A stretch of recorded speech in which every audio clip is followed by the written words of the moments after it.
Do you want to be ahead of the game for the latest in arts, music, cuisine, and entertainment across the Middle East's most dynamic capital cities? Al Monitor is proud to launch our City Pulse newsletters, focused exclusively on local news, starting in Riyadh, Dubai, Istanbul, and Doha. Each week, our on-the-ground writers in these cities cover the latest cultural happenings and trends, so you have everything you need to know for the best local experiences. To subscribe for free, go to almonitor.com, that's al-monitor.com, and sign up on our newsletter page.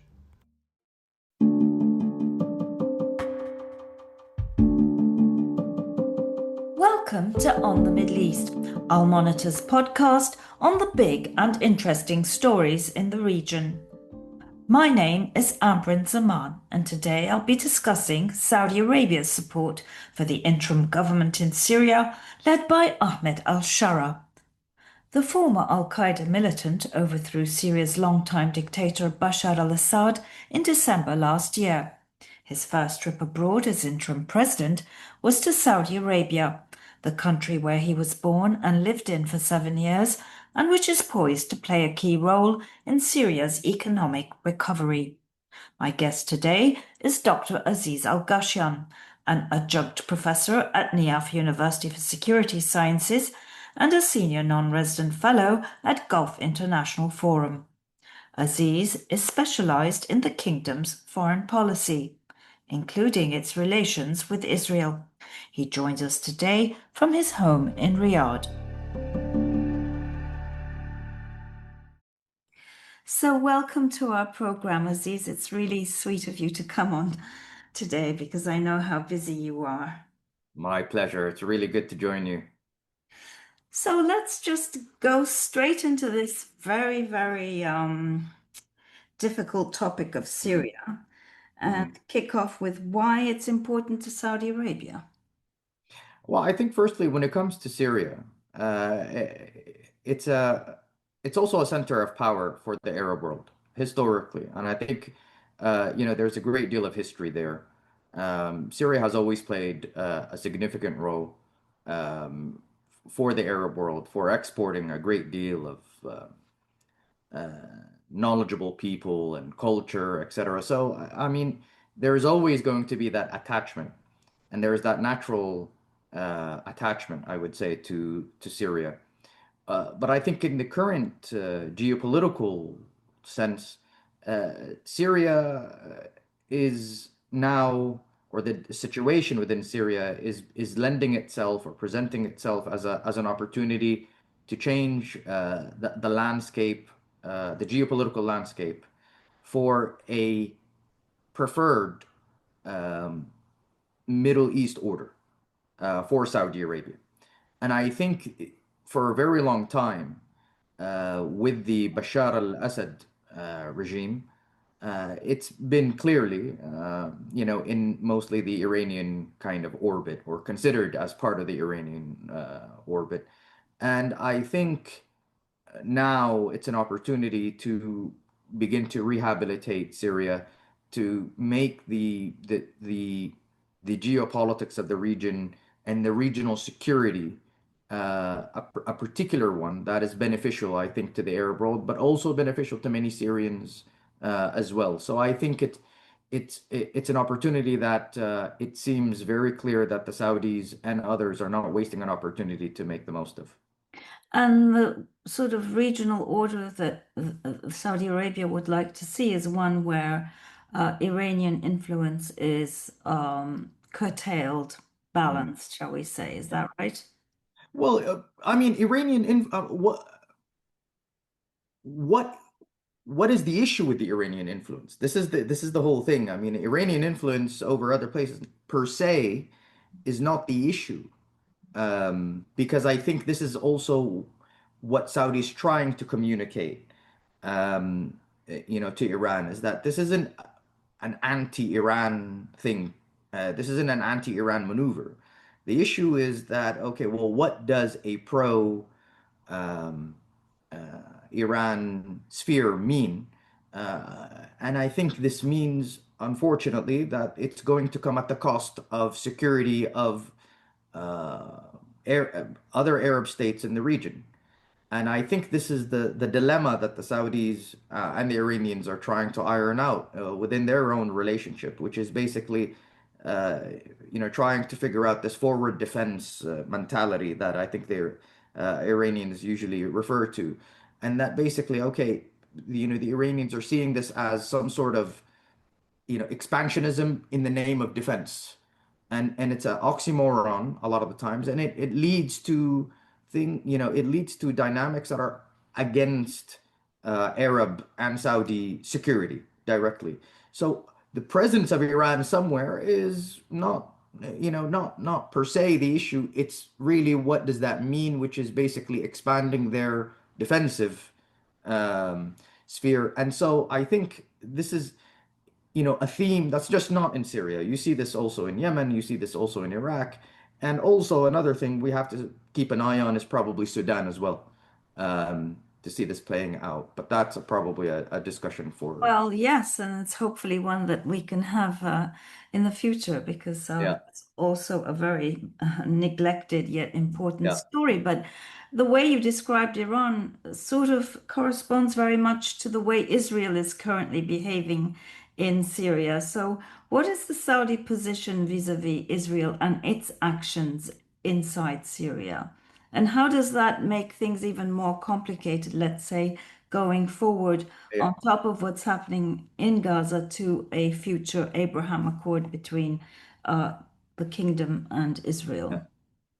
Uh, I would say currently, Saudi Arabia finds the Israeli actions and opportunism in Syria to be very disruptive and destructive.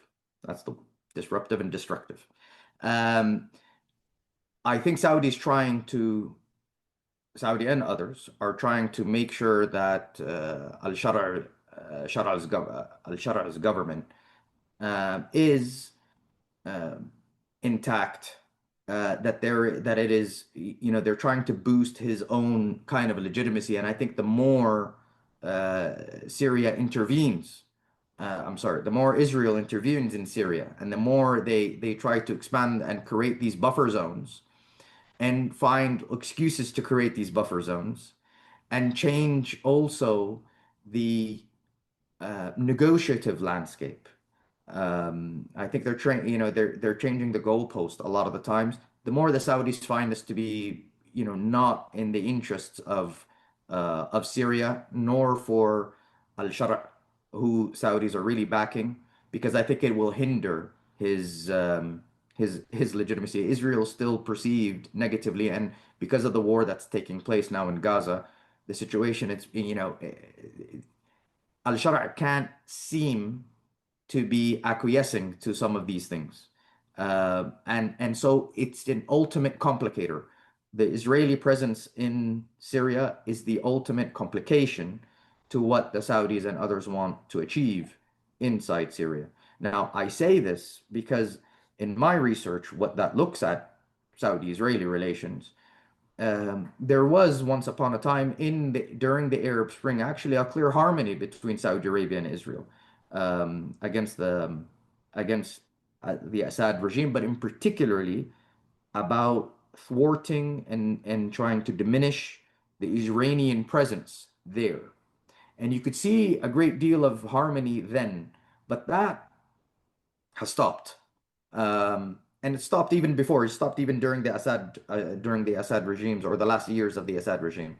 So right now, I think there is also a confusion, in my opinion, that a lot of the times when people, that from Israel or others outside, will highlight a commonality that Saudi Arabia and Israel have, and they assume that, and they're confused as to why they may not be, that why shouldn't they be cooperating?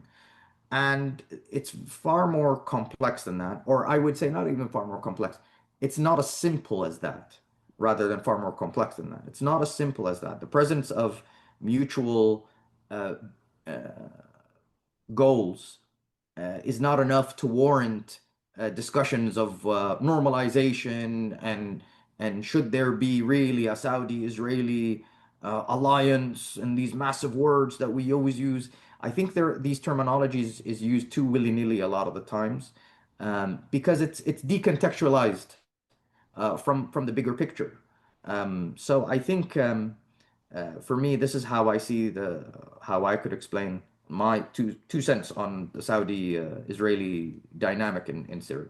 Well, I mean, the reason that people were saying there was a communality of goals was precisely because of the Iranian influence Mm, in Syria when we're talking about Syria. So we now have this very peculiar situation where Saudi Arabia, on the one hand, is extremely supportive of the president, wants him to succeed. Israel seems to be undermining him. Yet at the same time, while on the one hand, happy to see Iran's role diminished, Saudi Arabia is also clearly not too keen on seeing Turkey expand its mm, footprint beyond its current, presence, which is pretty significant in Syria. And that's another goal that you share apparently with Israel. So, as you say, it's all very complex. mm, So, mm. could we talk about Turkey a little bit too? I mean, what is the Saudi position when both of your countries support Shara very much, yet there is this sense of wanting to balance each Mm. other's influence? How does that play? If I could refer to the first official Saudi statement that came after the fall of Assad, um, the end of that statement, a very long statement, is very indicative of how Saudi is approaching or how it wants to position itself vis-a-vis not just Turkey, but also with Iran. And it stated that Saudi Arabia wants to welcome Syria back to the Arab and Muslim fold.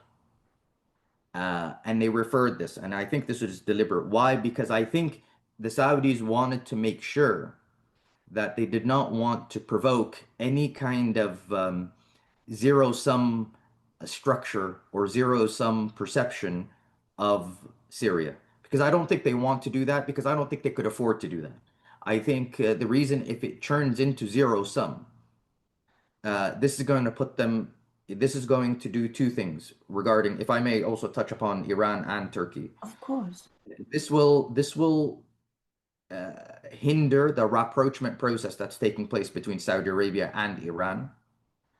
Um, and it will just jolt another kind of competition that's that's openly antagonistic or zero sum. But also, it will put a zero sum approach between Saudi Arabia and Turkey, or zero sum logic between Saudi Arabia and Turkey. And I think what that does is that it also creates a competition, a needless competition, where I think Saudi Arabia is currently probably overstretched, in my opinion. I think Saudi's geographically not positioned, not nowhere near as well positioned as Turkey to address and to increase their footprint inside Syria. And so I think what this approach and this communication was to make sure that it's a space where Syria and al-Sharaa in particularly is a space where Saudi Arabia and Turkey can cooperate at least. And they have cooperated in Syria before against the Assad regime. So there is precedent that they would cooperate. I think there is something clear that they don't want to make sure that this goes out of hand, out of control. But the competition is far more subtle, and I think it is really the competition of trying to firstly not just establish uh, a Syrian dynamic, a new Syrian government, al-Sharaa government or a Sharaa regime, probably people will say, but I think it is once that is not even established, but once that is somewhere clear, then it's going to be up to al-Sharaa to choose who to cooperate with or not. And I think he's making a clear preference that it is Saudi first. It's the Arab world. There is a real desire, even from within Syria, that we want the Saudis to be more present and proactive. We want to be back into this Arab fold. We want to be connected again. more strongly and robustly. But the question here is really capacity, and this is something that I've been, I've been very much consumed by, which is, does Saudi Arabia and the GCC states have that capacity to address this issue in Syria? I think they clearly are. They're clearly mobilizing everything they can, but to really to sort of to put it in very blunt terms, to take it away from Turkey is not something I see the Saudis overtly trying to communicate. I think this is part of the balance and the subtlety that they're trying to achieve. And also, I think it's something that's very fascinating because this is why al-Sharaa is important. This is why strengthening al-Sharaa's position is important, because al-Sharaa is doing something that the Saudis don't want to do, which is overtly demonizing Iran inside Syria. So al-Sharaa is becoming very robust and hostile against the Iranian presence inside Syria, which makes the Saudis not need to do this. And as a result, it will help their own rapprochement process. So it's fine. Someone is doing this heavy lifting or this demonization, and it's fine. And I think something like that can happen with al-Sharaa regarding Turkey, that basically not really demonizing Turkey at all, but actually saying, no, we want to work with Turkey, absolutely, but Saudi, we want to work with you also. So they're not going to induce a competition. They're going to be competed over. I think this is the whole balancing act that I think the Saudis are trying to achieve. This is why I think I find Saudi foreign policy in general very fascinating, because it operates within that very particular space of not too close and not too far, and it invites particular kind of initiatives. It's a balancing act that's very, very subtle. Today's transformation of the Middle East is at the center of global geopolitics. Whether you're an analyst, diplomat, executive, or academic, you need the best reporting and analysis to understand what's really happening on the ground and what it means for the world. Al-Monitor is the award-winning independent leader in Middle East news. From Riyadh to Beirut, Abu Dhabi to Doha, and Baghdad to Tehran, our team of over 100 expert journalists report daily on the top stories driving the regional trends. Download our mobile app and subscribe to Al-Monitor to follow what leaders and decision makers are reading every day. Go to almonitor.com, that's AL-MONITOR.com, and use promo code POD25, POD25, for a discount.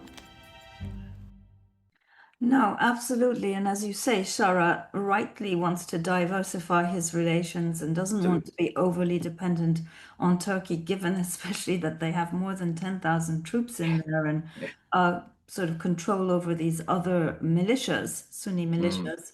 And then, of course, there's the whole Kurdish thing that we can get into later. But obviously, Saudi Arabia has a lot of money, and Shara needs that money to rebuild his country. Of course, my very obvious question to you, though, is why Shara? And of course, we know your crown prince was instrumental in bringing Trump and Shara together and getting, the United States to sign off on him. Can you explain to us a little bit about why you trust him so much? In my opinion, I think when he first came into power, al-Sharaa, it was, I won't say the trust was immediately there. And I won't even say the trust is completely there now, even personally. This is what I think. Because he still needs to control. There's lots of aspects that he needs to work on and developing, I think, regarding more security. He needs to control some of these militias also that become then problematic, that put Saudi Arabia in a position that it was anxious to be in. Saudi Arabia is also trying to change its own image regarding its relationship with Islam, and it's always being perceived as this supporter of this extremism Islam, and many times it's very wrongly accused. So I would say, it was very, Saudis were very, were in I won't say wait and see. I would say a wait and verify position. And for me, al-Sharaa knew how to speak to the Saudis. And he basically, he and his administration, said the things that the current elite now in Saudi want to hear, which is forward thinking, economy, development, investment, thinking about regional integration and regional peace, et cetera, because I think that is the new vocabulary of the current ruling elite now, and the new discourse of the ruling elite now. And so I think he knew these things. He knew how to communicate these things, to also show and demonstrate these things. And that's when I think the Saudi trust began to be elicited And was even this more. before he came to power or after? No, I think it was after. Okay. Yeah, I think it was after. I think it was after. I'll be very honest. I'm not privy to how the Saudis were viewing things before. I think everyone was taken by surprise. Some people who were very much in the loop probably were not overly surprised, but all this came after, because if you recall also the first days, the weeks, I would say, of no, I won't say al-Sharaa, but al-Sharaa becoming the de facto authority there. There were all these missions flying into Damascus to meet al-Sharaa, except for Saudi. Saudi went there maybe very quietly. They didn't openly show that they were there. They went very quietly. There was a delegation that was sent, but it wasn't immediate. It was a wait and see approach, which is very much a characteristic of, I think, Saudi foreign policy. There is this notion that some people may not like to hear, but I'll say it anyway, but which is the leading from the back. So basically, it's this approach of just waiting and seeing, letting, see how things are playing out, and then kind of making sure that its actions become far more efficient in Saudi, or they're that basically they don't want to put themselves into a position where the situation is very unclear. So they dealt with this quietly, and I think until they gained that confidence, that's when they began to really use or leverage the symbolism that they have, and the diplomatic kind of efforts. But isn't there a bit of a chicken of an egg situation here, where everybody was waiting for the US to, sort of embrace this guy, which he did, and I would argue thanks in large part to the efforts of your Crown Prince. Sure. So going forward now, you said your country, your leadership is extremely cautious. Are there any benchmarks that you could share with us as to how Saudi Arabia will measure the behavior, the performance, and will any kind of meaningful investment in Syria be linked to that? Or is there a sort of carte blanche? No, I don't think it's carte blanche. Like, here, take this Open money, check. grow your company kind of approach. That is the last thing that will happen. And that's not because of Saudi's trust. That's just right now the new Saudi approach to supporting people, supporting governments around. This is why we have this term bailout diplomacy. Saudi Arabia before was known to be this kind of spender, and others in the GCC was known to be these spenders, and just spend and spend and spend for not much in return. That is changing because of Saudi domestic dynamics. And, a lot of the times people are talking about reconstruction of Syria, reconstruction of Gaza, reconstruction of Yemen. But not when people are saying this, I don't think they're taking much into account the fact that Saudi Arabia is reconstructing its own economy. Yes. And that in itself is a mammoth task. And that is the most important thing for Saudi. The reconstruction of the Saudi economy is an existential question for Saudi. So a carte blanche, an open check for anybody is not on the records. And this is why I think and I believe here, um, the Saudi private sector is becoming geopolitically strategic, um, for Saudi Arabia, because it's now beginning to expected or supported to play more of a role in these governments, or in these states, like we've seen in Egypt last year, and also now we see it in Syria. And that, okay, I think this is the intention, that they will do some of the financial heavy lifting as well, but it has to make sense. So now, I think when it comes to the phase that we're in my opinion, I think right now the Saudis and the Syrians, uh, in particular al-Sharaa government, they're more. I think they're sending all the right signals internationally. Even when the Suez problems erupted, there was still a Saudi delegation there the next day, in Damascus, And and they were signing the big deals. exactly they were there. So it is to show that no, there is regional buy-in and there is Saudi buy-in, and so keep the sanctions off.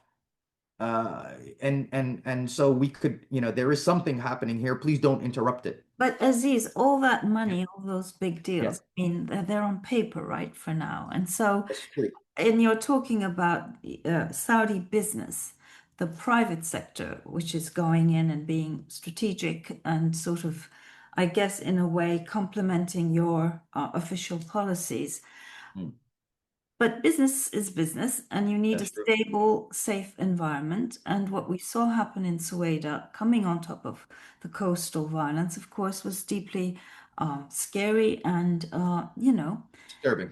called in question the Yeah. credibility Yes. of the Shara government.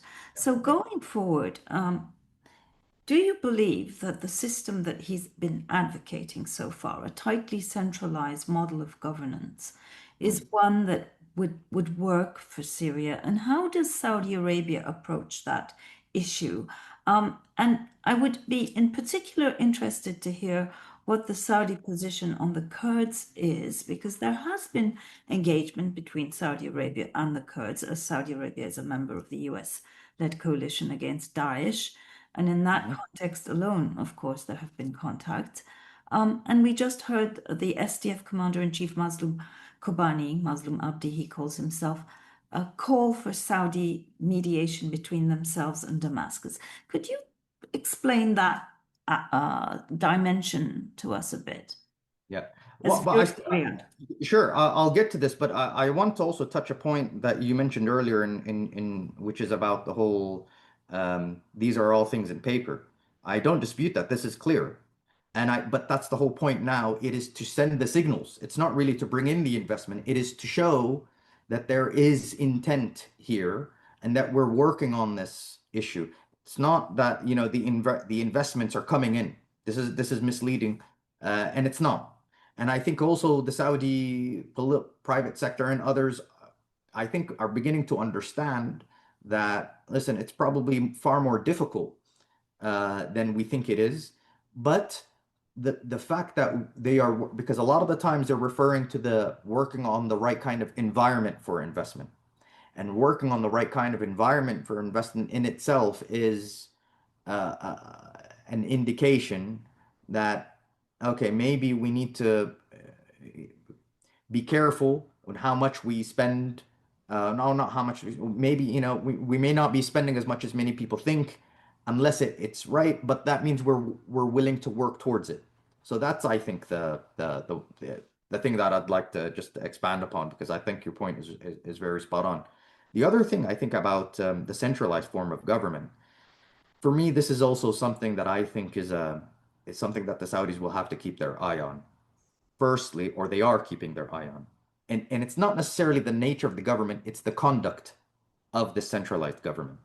It's not necessarily, because I think for Saudi and others, they will always prefer to work with a point person, with a point government, with a point regime, whatever it may be, a point system, and to let them do kind of the everything else, the heavy lifting. But it's a domestic issue. The fact that representation uh, and minorities and some of these uh,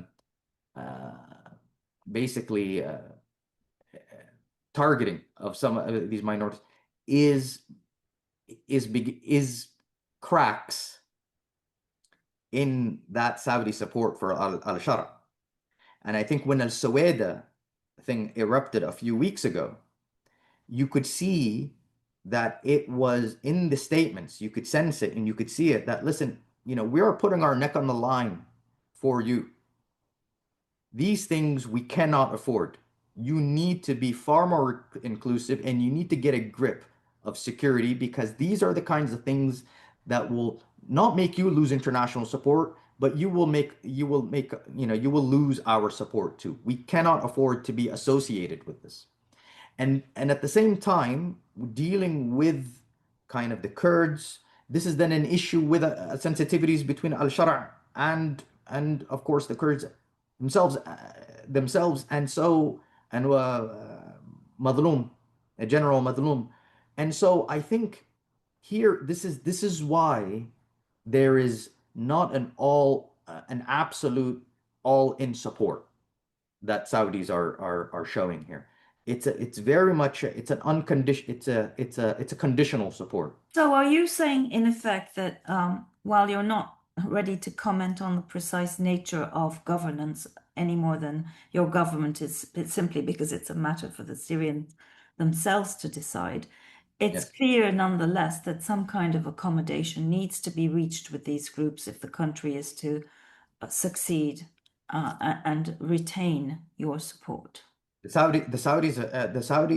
what the Saudis want. This is what the they're calling for. They have to.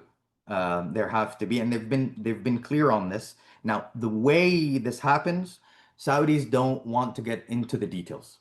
This is why Right. there's like mediation, and this is something a as Saudi policy, foreign policy, and many times they're not interested into the details, and this is something in my work I So think they with Saudi wouldn't policy. mediate. They wouldn't mediate between Muslim and Damascus. It's not something they want I to mean, get. I mean, if there is accommodation to mediate, if al-Shara is amenable to it, Oh, I see. Okay. then yes, they would. Why? Because this will then speak to, because I think General Madloum is smart here because he's speaking to something, to a particular file that the Saudis want to develop in the Saudi foreign policy, which is mediation. The Saudis now have been investing in this file of mediation and been saying, listen, we are also a mediating force. We are trying to develop this for many reasons, but um, it has to there has to be buy-in or semi-buy-in from both.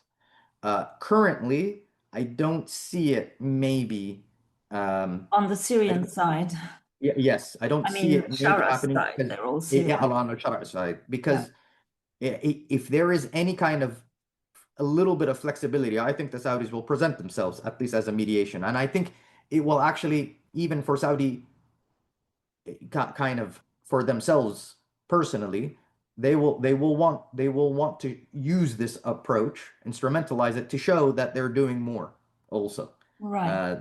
So, but I don't see Saudis really imposing some sort No. of mediation. I don't see it. I think that right now there is a hierarchy.